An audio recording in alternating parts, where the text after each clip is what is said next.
Sangyaning para lenggah kakung Sumawana Putri sak sampunipun panjenenganipun bapak kami tuwa sak prangkatipun sami lelenggahan wonten ing sasana agung ingkang sampun kasumaptaken kinen badhe nindakaken adat tradisi minangka gending tayuban ingkang sepisanan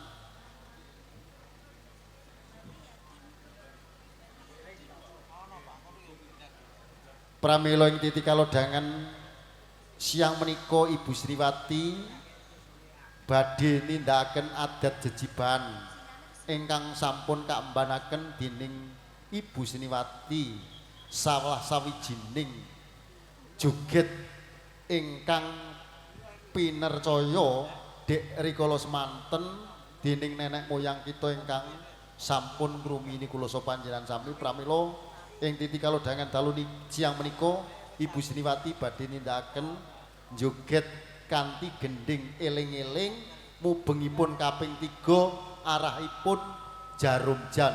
Sumangga dumateng Ibu Sriwati kapareng panjenengan tindakaken wajib menika minangka kangge paseksen bilih adat istiadat sedekah bumi ing wekdal siang menika badhe kapurwakanan. Sumangga panjenengan tindakaken.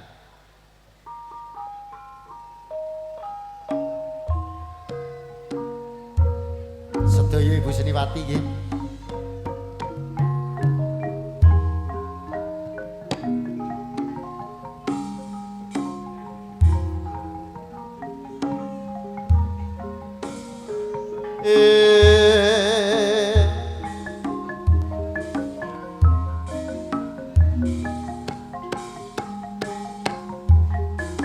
Kene ra rada rene ra kowe lah.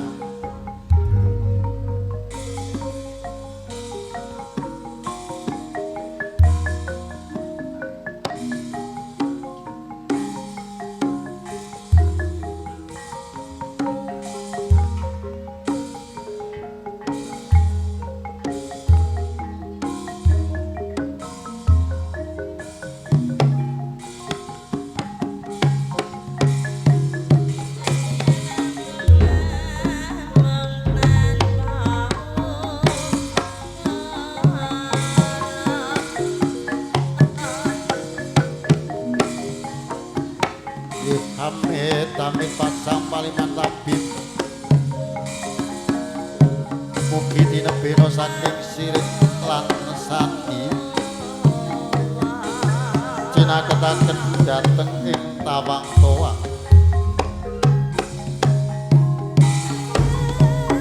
kula sawijining sajejering seniwati utawi tadak utawi joget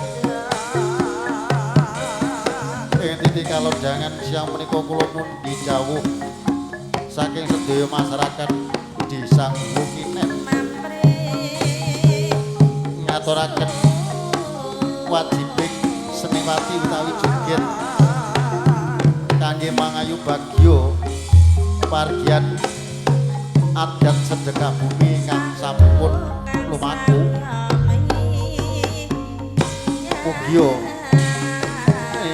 kaki danyang ingkang cikal bakal wonten ing Desa Ngku sageta nampi atur pasegan menika kanthi lila legawa legawaning griya romantahipun kasaenan mugia kumanduk dumateng sedaya masyarakat Desa Ngku taminipun kagem panjenenganipun bapak kami tuwa sak prangkatipun sak rakyatipun mugia kabegjan kabagas warasan katentreman sokarayun tansah amayungana cukup guwa menika pasegan ingkang sampun kula aturaken mbok menawi anggen dipun ngaturake paseganing wekdal siang menika kekirangan lan kelepatan mawantu-wantu kula nyandhung agung pangapunten sembah kula sungkem dumateng Gusti ingkang Angukir jiwa raganipun sedaya masyarakat desa Wondo ini hanya kakidangan. Mangkaten atur pasembahan ingkang sampun dipun aturaken sedaya masyarakat desa Wondo. Mugi rahayu, rahayu, rahayu Basuki. Nuwun, nuwun, nuwun.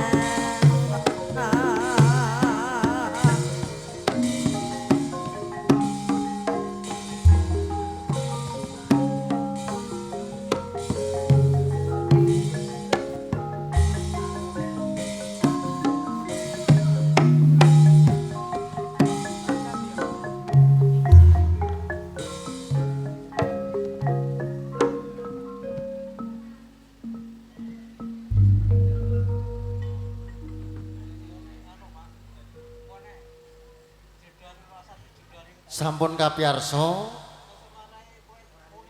atur pasegahan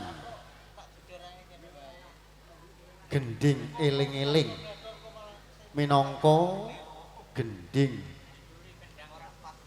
ingkang sampun katata kanthi tatas titis lan trengginas ingkang sampun lumampah.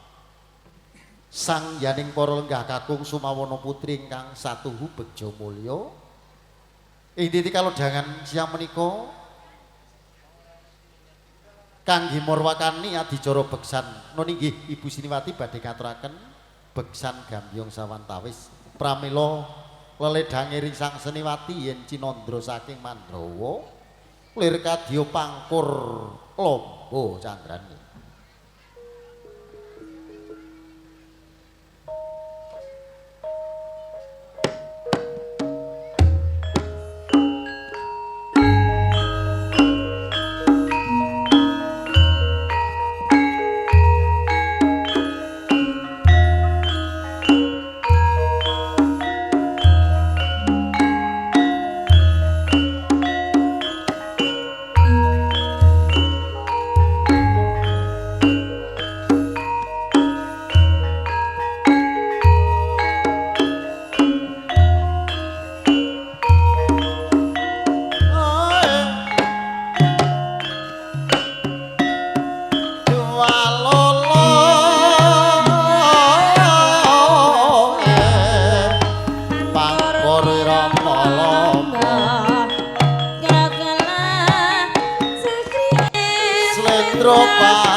Basuki mawa beyong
Sampun kapiyarsa atur pambagio langen beksan Gambyong kanthi kairing ungelipun gending pangkur lomba mugi sageta damel suka panglipur so jampinipun pemarem dumateng sedaya masyarakat Desa Ngguwa utaminipun ingkang sami nyengguyung utawi sami pinarak wonten ing rikalenggan siang menika.